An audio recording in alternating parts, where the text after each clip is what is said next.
Morning, church. Let's all pray.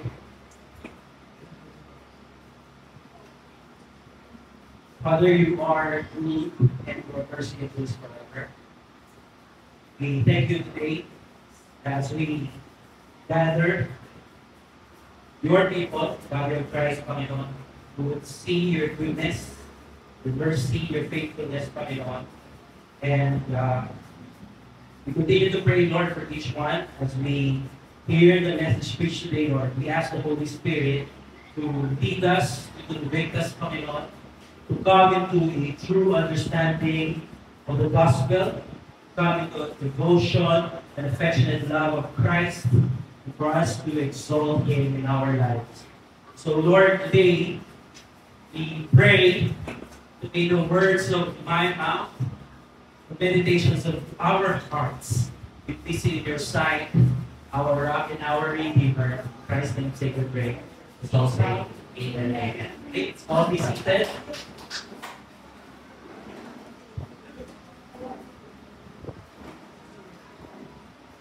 Okay, so I was informed last night that Pastor Lito will be out kasi po may anniversary po ngayon ng Montalban Church. So, kasama niya si Bishop sa Montalban. Pastor Ismael is not around. I think may prior commitment siya. Si Pastor Ed po is still recuperating, no? Dahil sa kanyang heart problem. And so, you're stuck with me this morning. I don't know. So, thank God we have 4 pastors, no? So, kung wala isa, that I can offer, no? And so, this morning po, we welcome you again, Sister Sanji, si Nestor and family. And yes, let's also greet, no? Si Tita Mandel. Happy 40 all right na lang daw. So, happy birthday, no? Sa ating Sister Mandel this morning. Okay? And so, okay, this morning we continue on 1 Samuel. Please open your Bibles in 1 Samuel chapter 20.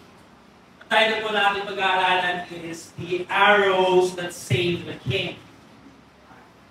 So, yung palaso na ligtas sa isang hari.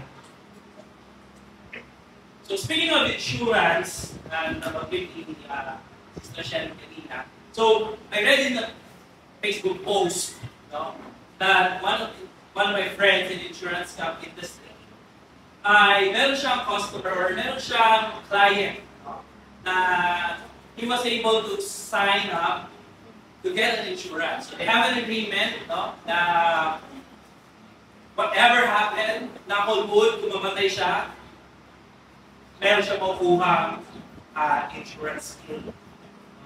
And sadly, after 2 weeks of getting insurance, the client died. But since it's an agreement, even if 3,000 pa lang yung naibayad ng kliyente, and 2 weeks pa lang yung kanyang insurance policy, the insurance company honored the agreement and paid the client $2 million as an insurance. And today, I want to propose to you, mga kapatid, that God-honoring covenant provides security, clarity, and comfort in times of crisis. God's honoring covenant, God-honoring covenant relationship provides security, clarity in life, and comfort in times of crisis.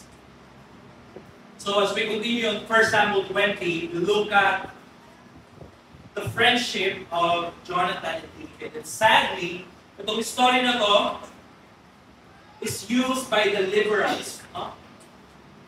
The LGBTQ affirming church, no, that Jonathan and David had an intimate, very special relationship. And so, while reading Samuel 20, on the surface seems to show the kind of friendship of David and Jonathan have. Yung klase ng pagkakaibigan and bond na nabuo. The author wants us to look back on chapter 18, verse 3. So, chapter 20 expands on chapter 18, verse 3, where it says that Jonathan made a covenant with David because he loved him as his own soul. The covenant, or in Tagalog, tipanan or kasunduan. And so today, we look at this covenant theme in chapter 20 being played out or in action. Okay, so 1 Samuel 19, nakita natin yung pag-iingat ng Diyos sa buhay ni David. And 1 Samuel 19 continues on the next chapter. Sabi doon in verse 1, si David ay tumakas mula sa Nayot na nasa Rama at siya'y dumating doon at nagkita sila ni Jonathan. Now, makikita natin ngayong umaga po, itong bagay lang, no? Number 1, covenant commitment. Number 2, we have covenant communication. And then number 3, makikita natin yung covenant consolation. Okay? So let's look at verse 1. And so we see David discussing about the danger. Sabi dito in chapter 1, verse 1, si David ay tumakas mula sa Nayot na nasa Rama, at siya'y dumating doon at sinabi niya kay Jonathan, ano bang aking nagawa? Ano ang aking pagkakasala at ano ang aking kasalanan sa harap ng iyong ama upang kanyang pagtataan ang aking buhay? At sinabi niya sa kanya, sabi ni Jonathan, malayong mangyari yun, hindi ka mamamatay. Ang aking ama ay hindi gumagawa ng anumang bagay na malaki o maliit na hindi niya pinaalam sa akin. And sabi dito, subalit sumagot si David, nalalaman ng iyong ama na ako'y nakatagpo ng biyaya sa iyong paningin. At kanyang iniisip, huwag itong ipaalam kay Jonathan, baka siya ay kinagpis. Ngunit sa katotohanan, habang buhay ang Panginoon at buhay ka, iisang hakbang nasa pagitan ko at sa kamatayan. And verse 4, nang magkagayon sinabi ni Jonathan kay David, anumang nais ng iyong kaluluwa ay gagawin ko para sa iyo. And so, they are discussing about the danger. Sabi ni Jonathan, there is no danger. Sabi ni David, there is a danger. Papatay na ko ng iyong ama. And so David proposes a plan. So chapter 20, meron ditong dalawang plano. Unang plano is from David, and the second one is from Jonathan. No? So yung unang plano, verse 5 and 7, sabi dito, kaya sinabi ni Jonathan kay David, or ni David kay Jonathan, bukas ay kabungkuhan at hindi maaaring hindi usaluhan sa pagkain ng kanin. Ngunit bayaan mo ang manis upang makapagtagpo sa paalam hanggang sa ilang araw sa paglubog ng araw. Kapag ako'y hinanap ng iyong ama, yung sasabihin, nakiusap sa akin si David na siya'y papuntahin sa Bethlehem. At doon ay mayroong paghahandog para sa buhay. Kanyang sabihin, mabuti ang iyong lingkod at manitiwasay, ngunit kung siya ay magalit, tandaan mo na kasamahan at siya sa Diyos. Sabi ni David, bukas hindi ako magpapakita. Pag okay lang sa tatay mo, then fine, walang problema. Pero kapag nagalit siya, ibig sabihin, mayroong sangka sa buhay. So, verse 8 is a question for us. So, verse 19, alam na natin that David is being hunted. Saul wants to kill David. But why would David turn to Jonathan? No? Why would David go to the son of the king who wants to kill him?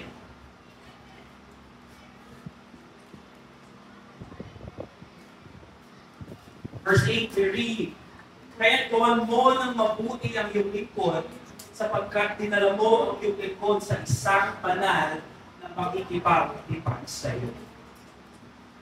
Ngunit kung mayroon akong pagkakasala ay ikaw mismo ang pumatay sa akin, sapagkat bakit mo pa ako dadalhin sa iyo? So, the verse 8, we see the answer. Sabi niya, David runs to Jonathan because they have a covenant in chapter 18.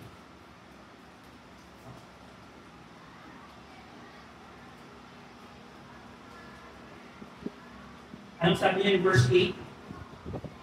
Kaya gawan mo ng mabuti ang iyong lingkod. In the English translation, nakita natin that you deal kindly with your servant. And in our English translation, hindi natin siya masyadong makikita. But sabi dito, David expects Jonathan to act with kindness towards David because of their covenant, because of their tipan. Dahil meron silang agreement. No? And now this morning, let's look closely at what is a covenant. What is a covenant? So we read that in the Bible most of the time. What is a covenant?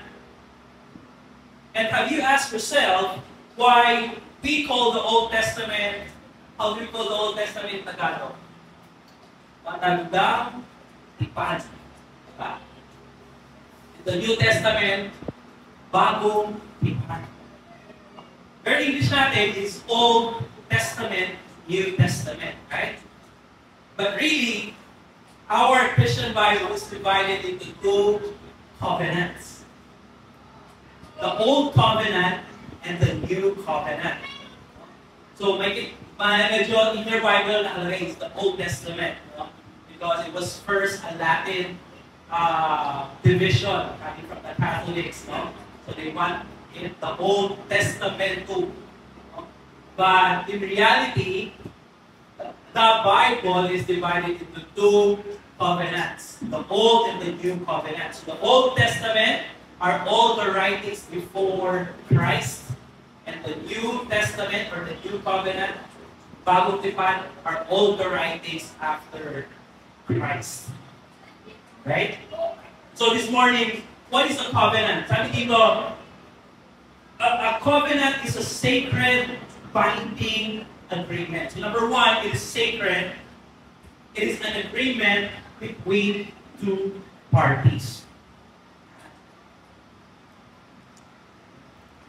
It establishes a relationship with specific promises. So parang insurance. Sabi, magbayad ka sa amin, we promise na pag may nangyari sa'yo, sagot namin.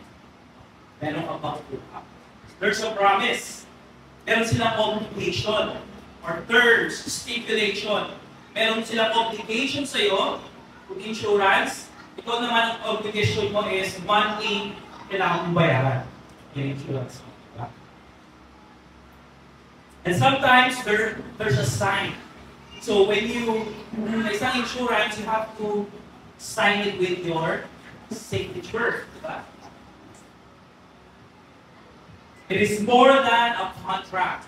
So yung biblical covenant daw is more than a contract. It is relational and rooted in faithfulness.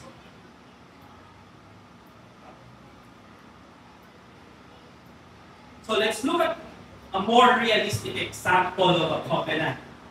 So let's look at marriage. So you would think that a marriage is just a piece of paper, a contract, a ceremony. But in the Bible, the marriage is not just a contract, but a covenant. So yung mga may asawa na po dito, you are in a relational, rooted in faithfulness kind of covenant. So why is your marriage a covenant? Number one, it is sacred. Right? It is God Himself who instituted the first marriage. So number one, we have two parties, diba? Me and Sister Shelly. So kami dalawang party involved, and of course, God. That make it sacred. Okay, ano yung obligation namin sa bawat isa? Okay, so my Sister Shelly, I have to be faithful. I need to love him. I must mutually support him. No? Ano yung promise ko kay Sister Shelly? Sinasabi kami, I, Mr. John Robert Torres, take you to be my lawfully wedded wife. To have and to hold for better, for worse, for richer, for poorer, sickness and health, until death do us part. So yun yung promise ko sa aking asawa.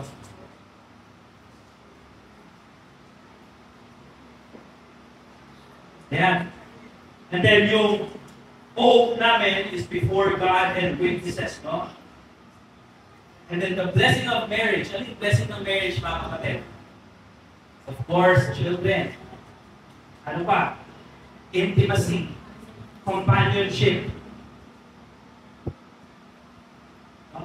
So when you enter in a covenant, what happens if you break the covenant? In a marriage, divorce, there's a brokenness and pain. And that is why marriage is a covenant, because sometimes sobrang galit na galit ako sa asawa ko. But I have to love her.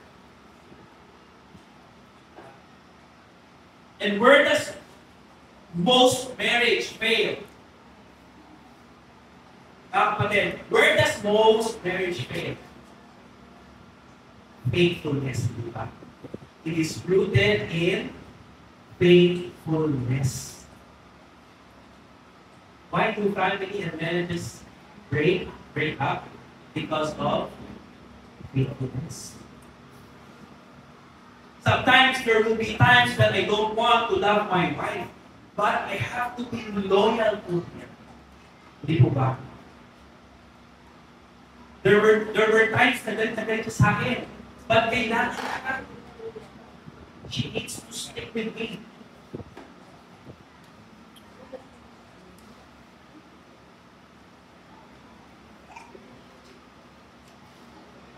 So this morning, when you read in your Bible the word covenant, especially if God is the other party, no? It's significant.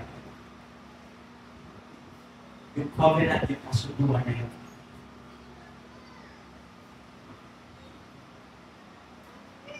And so,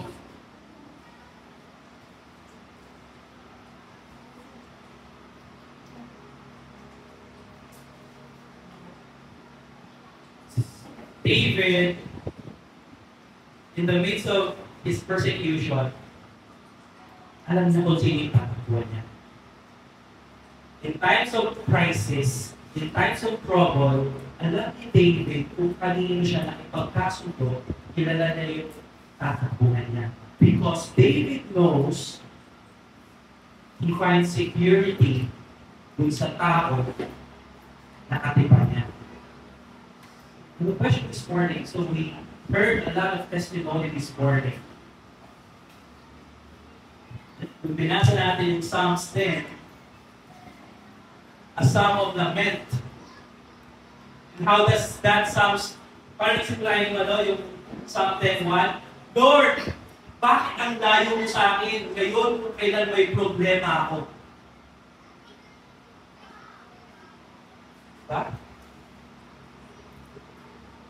But notice, verse 1, kung sino yung kinatawagan niya. Lord. Yan. So mga kapatid, kung tayo ay nasa iba't ibang pagsubok ng buhay, naiiba tayo sa mundo because alam natin kung kanino tayo una dapat tumakbo.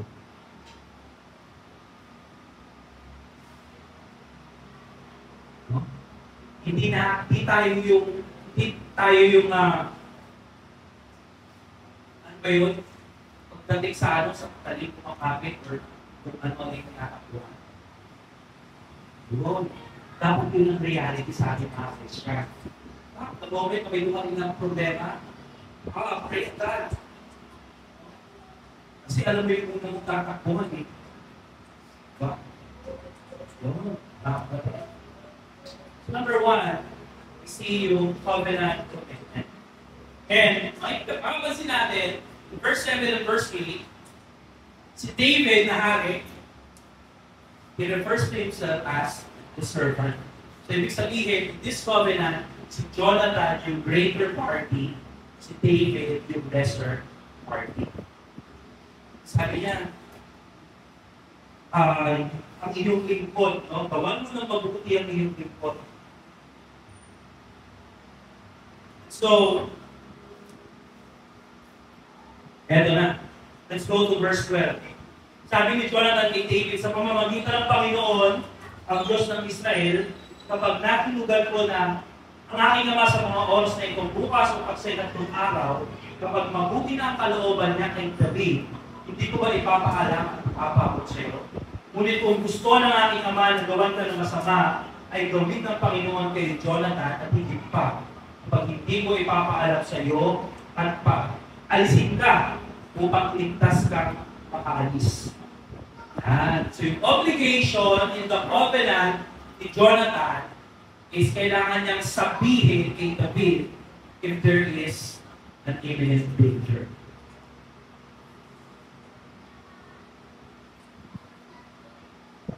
In verse 14 to 15, sabi ni David, or sabi ni Jonathan, kung ako'y buhay pa, sabi ni Jonathan, ipakita mo sa akin ang tapat na pag-ibig ng Panginoon. Ngunit kung ako'y mamamatay, huwag mong puputulin ang iyong kagandahang loob sa aking sambahayan kahit ginatihan na ng Panginoon ang lahat ng mga kaaway ng David. So, anong obligation ni Jonathan? Kailangan niyang iligtas or protektahan si David laban sa kanyang ama. Si David will protect the son and the ancestors, the descendants of Jonathan. So meron silang obligasyon sa bawat isa. And this covenant will be revisited in 2 Samuel, pagkamatay ng pag-ama, where David will look for Mephibosheth.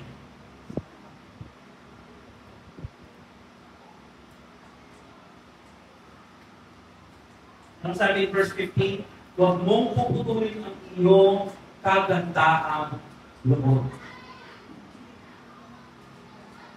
In our English translation, sabi doon in the ESV, sabi doon that you deal kindly in verse 8.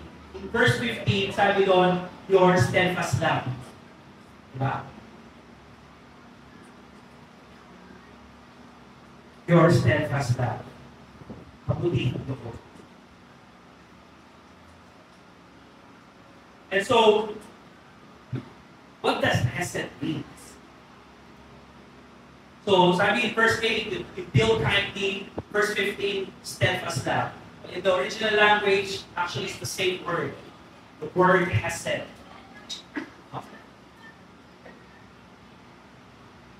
And this Hebrew word hesed is something that our language is not able to really capture in sense.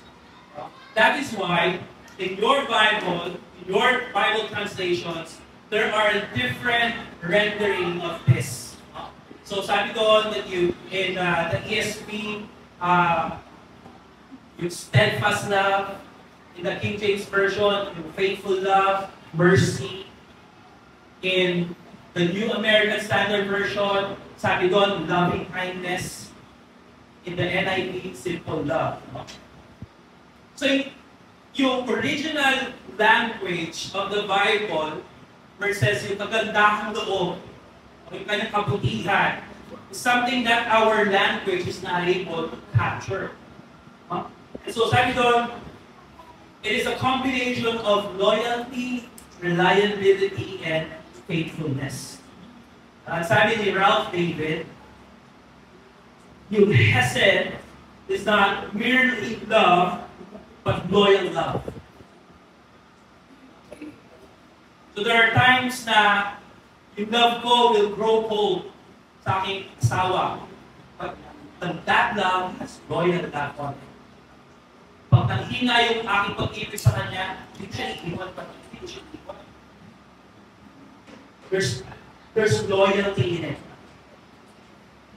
It is not merely kindness, but dependable kindness. Ito yung kabutihan that every time I face crisis, every time I face trial or trouble in life, I know I can depend on Him. It is not merely affection, but affection that has committed itself to the person.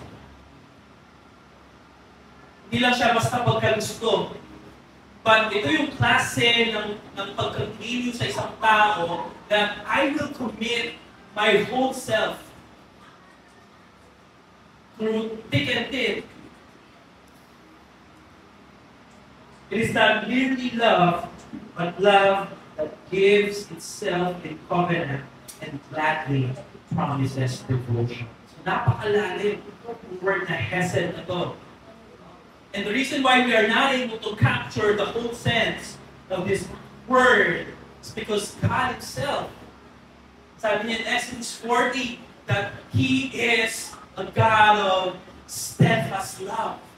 You are a God of loving kindness. And yes, the language of man will not be able to comprehend the full height and depth of God's natural, immutable character. Because it is God's character Himself. Yung kanyang steadfastness, yung kanyang loving kindness. And so, brothers and sisters, you will fall into sin. You will fall into temptation. And sometimes you will beat yourself because I'm not good enough. I keep falling on sin.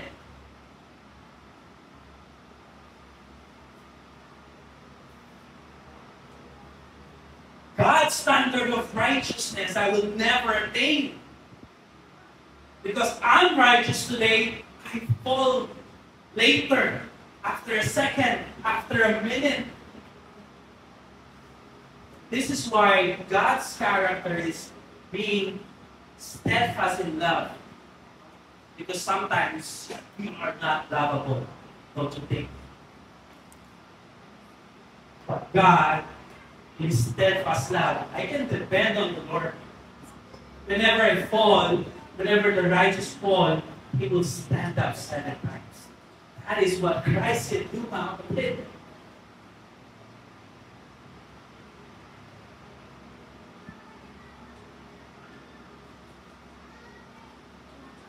And so, within Jonathan and David's covenant relationship, there is loyalty, faithfulness. No? So verse 18, pagkatapos ay sinabi ni Jonathan sa kanya, bukas ay babubuhan at ikaw ay hahanapin sapagkat walang bumubo sa iyong buwan. So, yung plano ni David, and then we now go to the plan of Jonathan. Sabi niya, sa ikatlong araw ay bumaba ka at pumunta ka sa lugar na iyong pinagtaguhan. At ako'y papala ng 3 palaso sa tabing yun na parang ako'y may pinatatamaan. No? So, Jonathan daw would go outside the field, he would shoot the arrows, and then, meron siyang servant na tagakuha, at sasabihin, pag sinabi niya na tingnan mo, ang palasyo ay narito sa dako mo rito, kunin mo ang mga iyon. Ibig sabihin, safe si David. So may signal, may sign. Ngunit kapag aking sasabihin sa bata ay tingnan mo, ang mga palasyo ay nasa kabila mo pa roon, ay umalis ka na sapagkat inaalis ka ng Panginoon. So meron silang signal. Sabi ni Jonathan, pag sinabi ko sa servant ko, pumalito ka kunin mo, that means you are safe. Pero pag ikaw ang sinabi ko, that means you are not safe. So meron na tayong buong plano yung dalawang magkaibigan. And we go to the covenant consolation. So from verse 23, uusap si David and si Jonathan. Verse 30 or verse 24, we are now, nag-iba na naman yung scene, para sa movie. So from the field, we are brought to the table. Sabi doon, verse 25, nung dumating ang bagong buwan, ang hari ay umupo upang kumain. Verse 25, umupo ang hari sa kanyang upuan, kaya nang kinaugalian niya. So, buwang nasa tabi ng dingding, umupo sa tapat si Jonathan, nakaupo si Abner, sa tabi ni Saul. Ngunit sa upuan ni David ay walang nakaupo. So, we know that David is in the higher ranks because David is sitting on the same table with the king, the prince, and the other general. So, the first day, ay wala si David, gayon man hindi nagsalita si Saul ng anuman ng araw na iyon.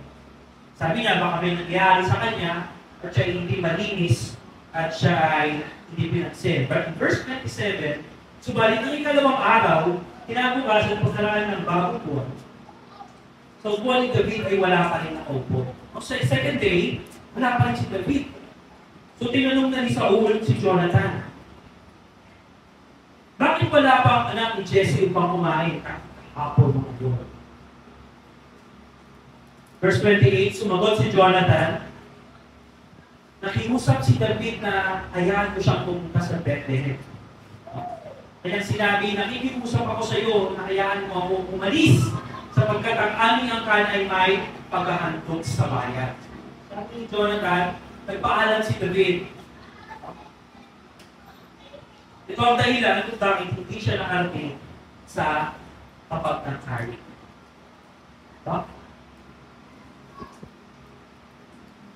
At anong sinagot ni Saul? Nang magkakayoy, nag-init ang galit ni Saul laban kay Jonathan.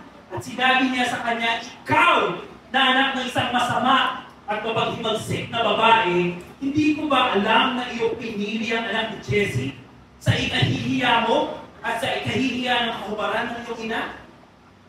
So nung nalaman niya, sumagot si Jonathan, nagalit si Saul. And so we read na you are a disgrace.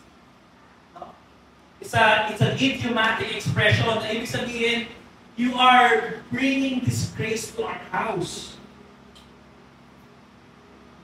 At sumagot si Jonathan kay Saul, Ama, bakit kailangan niyang patayin? Ano ang kanyang ginawa? Kung siya'y sinibat ni Saul upang patayin siya, kaya't nalaman ni Jonathan na ipinasya ng kanyang ama na patayin si David. O doon na nalaman. Doon na nalaman ni Jonathan na nasa pingit na alanganin si David. In verse 34, kaya't galit na tumindig si Jonathan at sa kapag hindi kumain ng ikalawang araw ng buwan, sapagkat siya'y nagdalamhati para kay David. So, from the field, we were brought to the table, and notice that in that scene, the scene starts with David's seat empty. The scene ends with Jonathan's seat empty.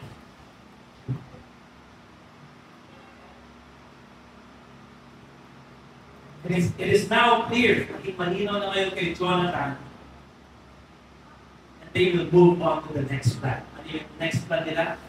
So nalaman na, base sa plano yung David na paparayin siya ng kanyang ama, Saul. So pupunta sila sa pangalawang plano, yung sa mga palaso, to tell David.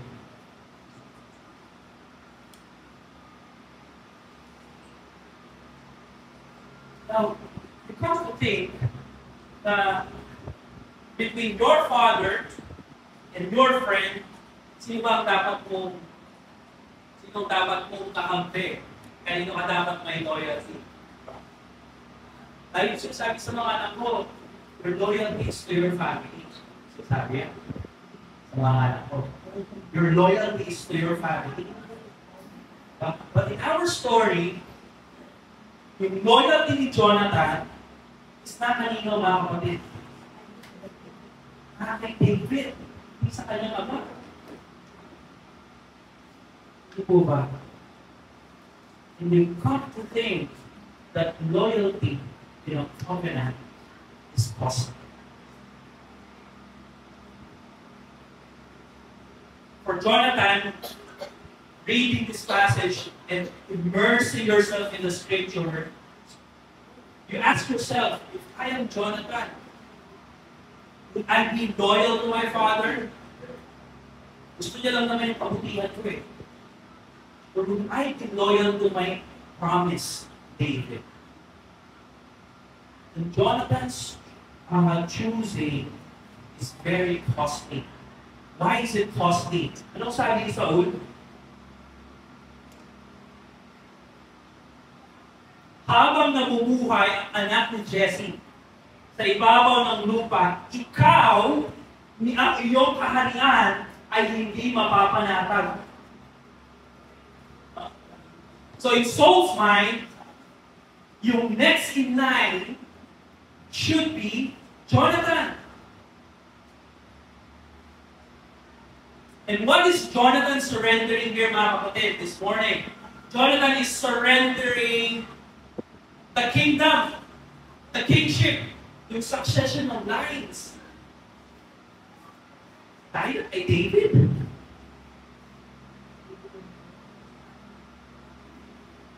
Kapatid. How costly is your loyalty to Christ?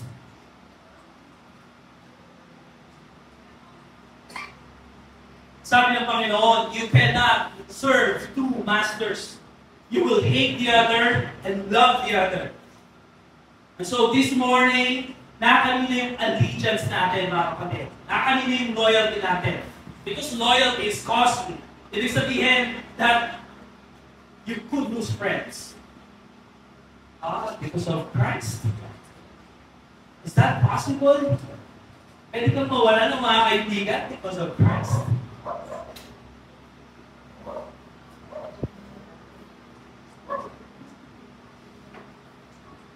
Because of Christ, I can be persecuted. Loyalty is costly, kapatid.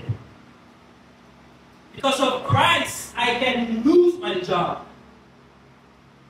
Because of my Christian conviction. Loyalty is costly.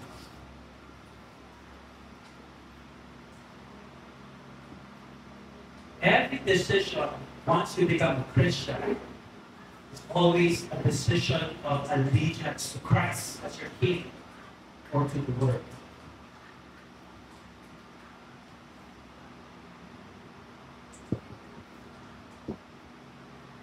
And so this morning, the question is, nakalino yung ating loyalty?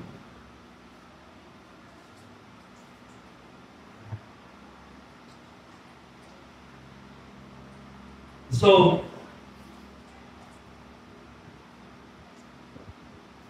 35 to 50 from the field kanina, dinala tayo sa table. 35, dinala naman tayo ng motor pabalik dun sa field. Yan, verse 35, sabi doon, kinaumagahan si Jonathan ay pumunta sa para ayon sa napag-usapan nila ni David at kasama niya ang isang munting bata. Verse 36, sinabi niya sa bata, hanapin mo ang palaso na aking ipinana, at habang tumatakbo ang bata, ay kanyang ipinana ang palaso sa ulanan niya. At nang dumating ang bata sa lugar ng palaso, ay sinabi ni Jonathan sa bata, hindi ba ang palaso ay nasa unahan mo? Is the arrows not beyond you?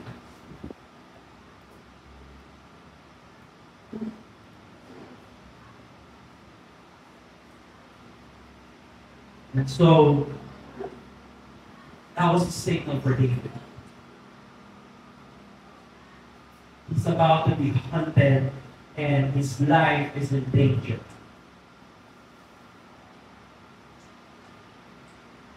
So, verse 29, umalis na yung bata. And verse 40, bigay ni Jonathan, no? Yung kanyang sandata sa bata, pinalis. Verse 41, pagkaalis ng bata, si David ay tumindig mula sa tabi ng bato. Sumubsob sa lupa, lumukod ng tatlong ulit, at hinalikan nila ang isa. Habang umiyak ulit si David ay umiyak ng labis. Chapter 20 is a very, very sad story. Ito ba?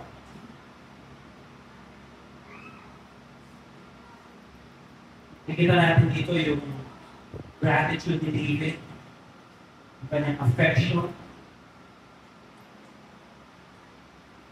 outlook Jonathan, lumukod ng tatlong ulit to show reverence for what he did. And they kissed each other. And this phrase, they kiss, pinalikan nila about sa, this is the favorite verse of our liberal preachers. Yung mga favorite na verse, pinalikan nila ang isa't isa. When you hear them, parang isipin natin in our time today, it's like man kissing each other, right? There's no sensuality kasi. Walang connotation ng sensuality dito. This is an act of brotherly love and affection.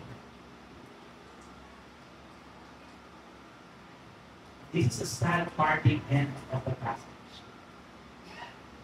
This is so sad sa part ni David. Kung sabi yung author, na the author of to write, David wept the most.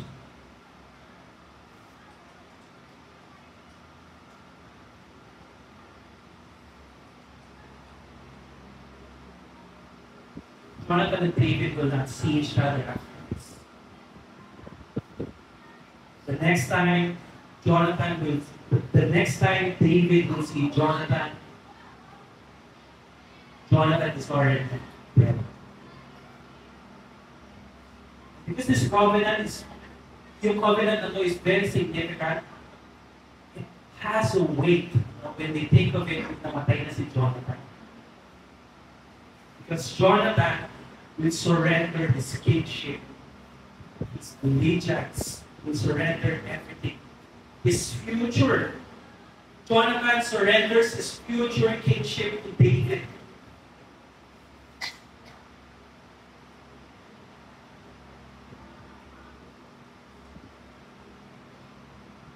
Verse 42. At sinabi ni Jonathan kay David, umalis kang payapa. Yamang tayo'y kapwa sumurpa sa pangalan ng Panginoon. Na nagsasabing ang Panginoon ay lalagay sa pagitan natin at sa pagitan ng aking mga anak, ng iyong mga anak, magpakailan ka. So let's look at how this passage fits in a covenant. So, kanina natin yung covenant of marriage. Now we look at this passage and see how it fits between David and Jonathan. So parties involved, we have David and Jonathan. Ano yung obligation nila? Jonathan, babalaan niya si David. Si David will promise kindness to Jonathan's family, even if pagkawalan siya. Ano yung promises nila? Jonathan pledges loyalty. With David,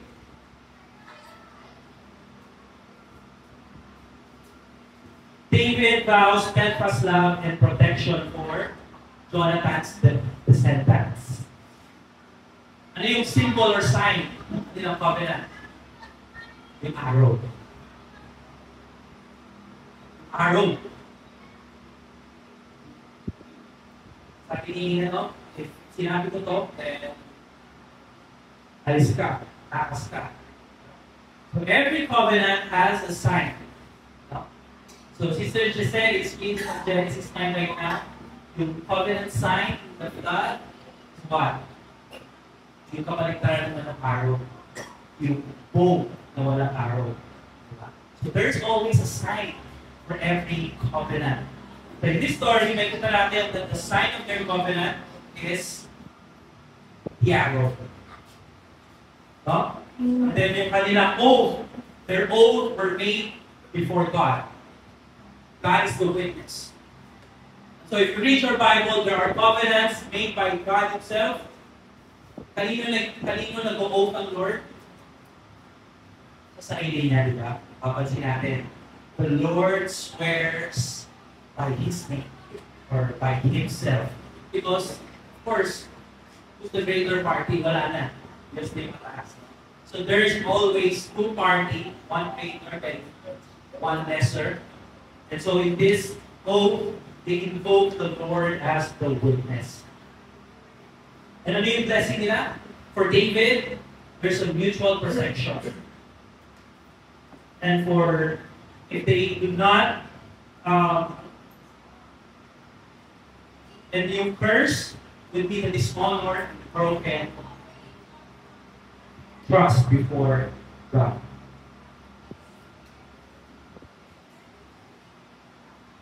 Okay, and so, verse 42, we end the passage in a very sad note. Because David is now wanted as an official fugitive. But the last words of Jonathan, consider and notice. Sabi ni Jonathan, go in peace. Go in peace. Umalis kang payapa.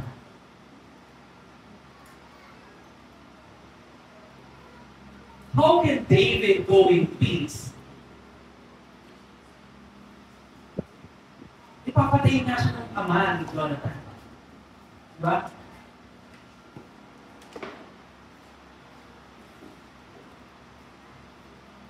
If you're David, you may ask, go in peace. I'm being hunted by your father. Papatayin nga niya ako pag nahuli ako. Go in peace. And for us readers, it rests in our mind, no?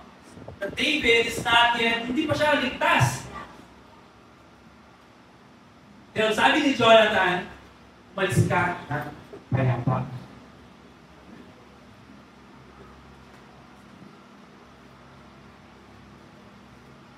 So we see that Jonathan is not claiming that all is peaceful or that David will not meet any danger.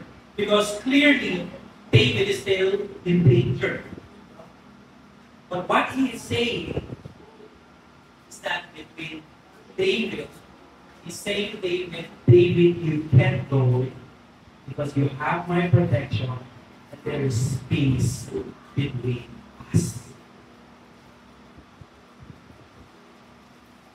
So yung covenant peace pala is not the absence of problem. Yung peace na sinasabi dito ni Jonathan kay David is that you're exempted to trials and troubles and persecution or hardship. Huh? Because David is still in danger. David will still face hardship in life. But David finds comfort in Jonathan that between the two of them, there is peace. This is why, brothers and sisters, Paul told me the Bible in Romans 5 and 1. Sabi ni Paul, Romans 5 and 1, that we are justified by faith and we have peace with God. Pero sabi ni Paul, in verse 3, just 2 verses after, sabi ni Paul, we have just more than that, we rejoice in our suffering, knowing that suffering produces endurance. No?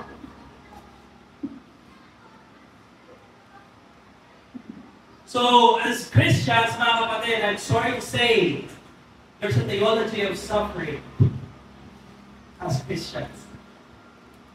No? This is why Paul can say, yes, I have peace with God. I am justified. I have peace with God. Sabi niya, through the Lord Jesus Christ. And then after 2 verses, sabi niya, we rejoice in our suffering.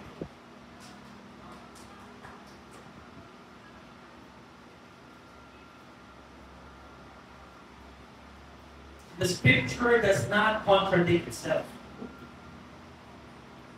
So the Christian life is not a life of bed of roses. Because when you are sitting in an air-conditioned church, other Christians are hosting worship service underground. When you have Bible in your app, or digital paper Bible in your app, other Christians do not have Bible. And what do? They have to memorize each and every passage. Kasi ikaw sa passage lang in 1 week, you cannot even memorize it, right? This is the kind of covenant na nakita ni Paul in the Old Testament. That's why he can say, I have peace with God. This is the kind of covenant we have in Christ. In Luke 22, verse 20.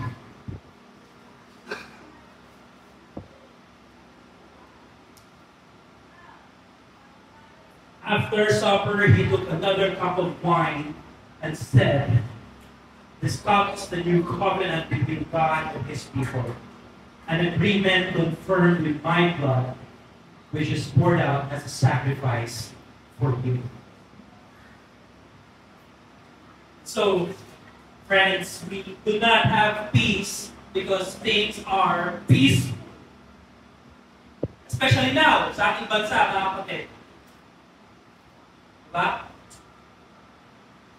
The Christians do not have peace because life is abundant.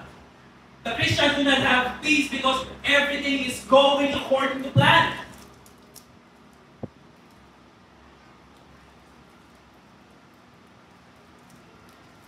That is not the whole Christian life. And when Christ said, in me you have abundant life, he's not saying life in this world.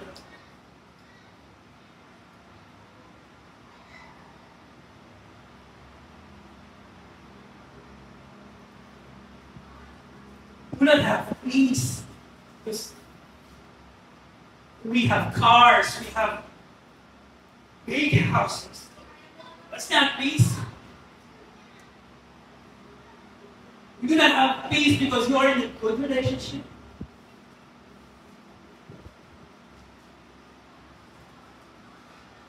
Friends, we have peace because there is one greater than Jonathan who pledged himself to us because of his blood poured out on the cross. In Hebrews, I believe Hebrews 8:6, that Jesus mediated for us a better covenant with God based on better promises.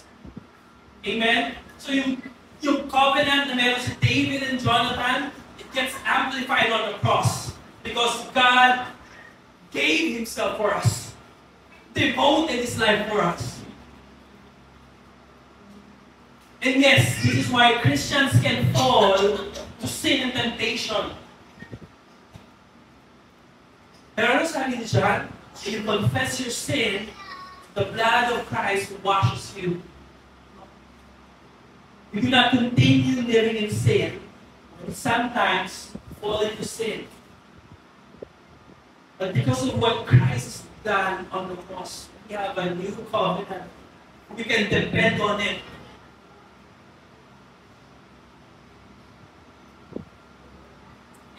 The other party is the only begotten Son of the Father. So now this morning, we find our ultimate security. We find our ultimate clarity and purpose in life. We find comfort in His words. John 16:33, no? Sabi niya that in me, you will have peace. But in this world, you will have tribulation. Pero sabi ng Lord, but take heart. I have overcome the world. You are in a better position. You are in a better covenant because of what Christ did on the cross.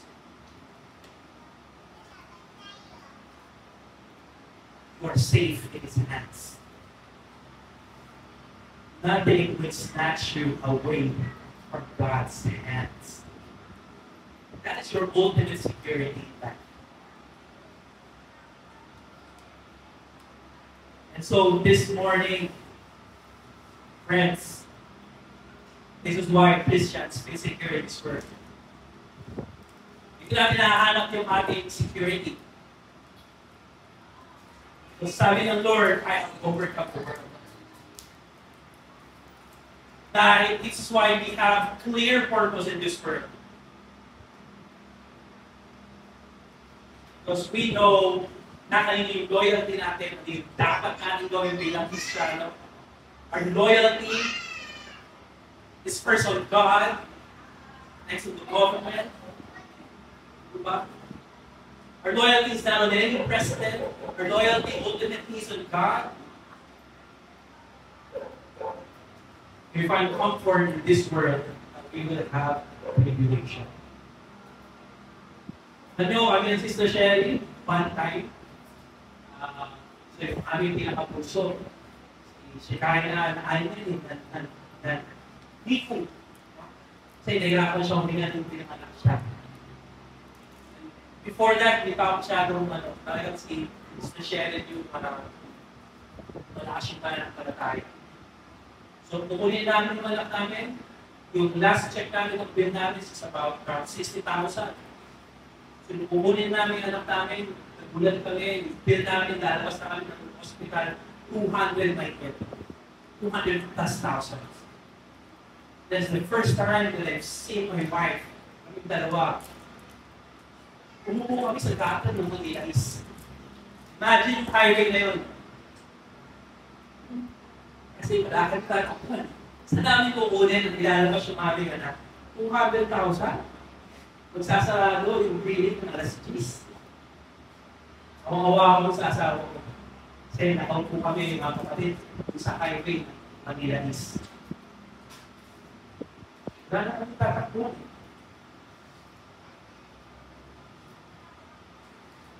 Siguro naisip mo si Sherry, I have to take myself kung saan nag-isa makakapag.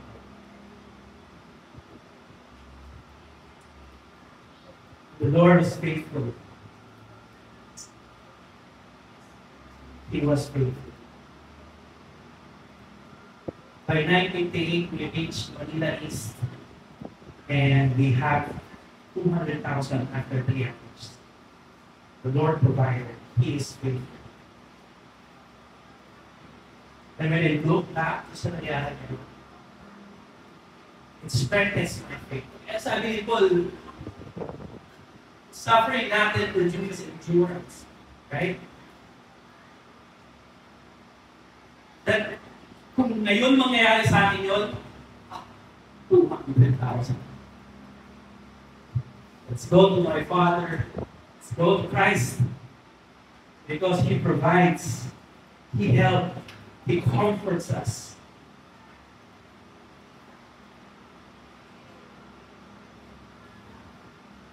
Sila Sister Madel, walang tahanan, walang lupa.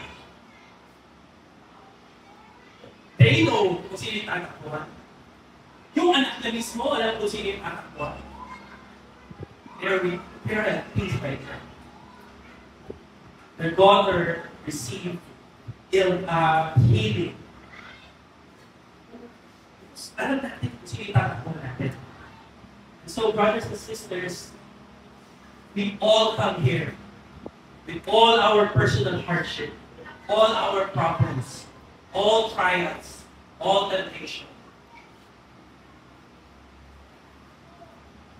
And the writer of Hebrews tells us in Hebrews 4 verse 16,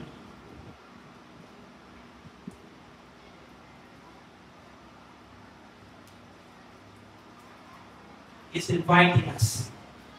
Sabi ng Hebrews 4 verse 16, that let us stand with confidence, draw near to the throne of Hesed, that we may receive Hesed and find Hesed to help in time of need. Ano yung invitation ng author?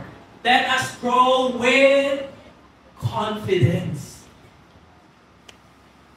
Because Jesus, our high priest, has done it, a sacrifice once and for all. That's the invitation. Draw near to God with confidence. Ano yung promise niya? The better covenant. If you draw near to me, I will draw near to you. Hold on to the promises. Sabi niya, for the love of money is the root of evil. Ano sabi niya? Because I will not forsake you. I will not leave you. Napakaraming promises ng Diyos sa kanyang covenant, dun sa new covenant. Hold on to that covenant. Hold on to Christ. Hold on to the blood. Hold on to that salvation. Let's all pray.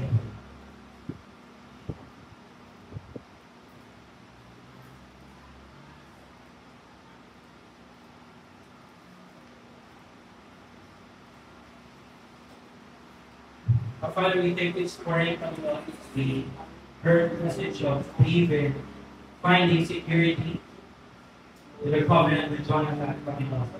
Lord, we thank you for the life of Jonathan, Panginoon, that he pledged himself to a faithful covenant with David. Lord, sometimes we are like Jonathan, Panginoon. We are called to allegiance. Lord, we ask, Panginoon, that when we are called on those times, may our loyalty be to Christ, not to this world.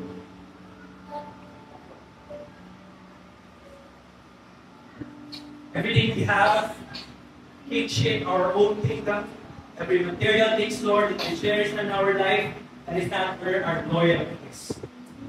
Our loyalty, Panginoon, is finding satisfaction in your finished work. So, Lord, when we face trial, after we depart from this place, we are still facing hardship. Still need financial. We are still in a broken relationship. We are still hard at work. There's still brokenness, Panginoon, and fallenness in the world. Lord, thank you. Because of the new covenant we found in Christ, we have this security, Panginoon, that there's kind of comfort in your words, Panginoon, that you leave us in peace. Peace I give you, peace I give you. Thank you, Lord, that we have overcome this world.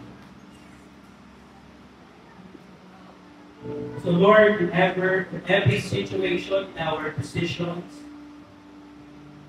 when faced with uncertainty, Panginoon, sa aming buhay, when faced with uncertainty sa aming bukas, ano, aming kakainin, paano namin nakakarapin, Lord, bukas.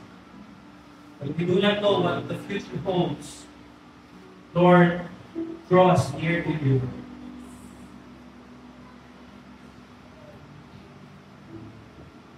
Our fallenness, Lord, may we conform in your image. Lord, may your promises be true in our life. Lahat ng pangako mo, Panginoon, ay maging totoo sa aming buhay. Because ikaw ay tapat, kahit kami ay hindi tapat. You are loyal in your love. Your steadfast love, your loving kindness endures, when we are not. So Lord, we can depend on you, Panginoon, when things start to fall apart in our life.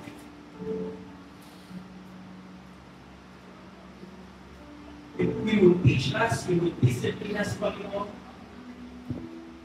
But at the end of the day, Panginoon, we thank you that we are secure in your hands. All the Father has given you, Panginoon, will not be lost. So, Panginoon, maraming salamat. May we find, as David found refuge in his covenant relationship with Jonathan, Panginoon, teach us to find refuge in our covenant relationship with the Lord Jesus Christ. That in this life, we will find our ultimate satisfaction sa Kanya. That He is beautiful, that He is dependable, He is reliable, Panginoon. Sometimes we feel that He does not answer. But sometimes, pinubuhat mo na pala kami. Gumagawa ka na pala ng solusyon. Nagpapadala ka na pala ng tao na tutulong. Sometimes you yourself, in most supernatural way, act on our behalf. So, Lord, let that be a reality in our life. And so, that when we face trial, when we face temptation, Panginoon, in our life, everything, all of that, Panginoon, will be for the completion of our faith until you come. So, thank you, Lord, that you are the author and the perfecter of our faith, not us. Because sometimes, Panginoon, our faith becomes small, but because you are faithful, Panginoon, you carry us like an eagle in your back.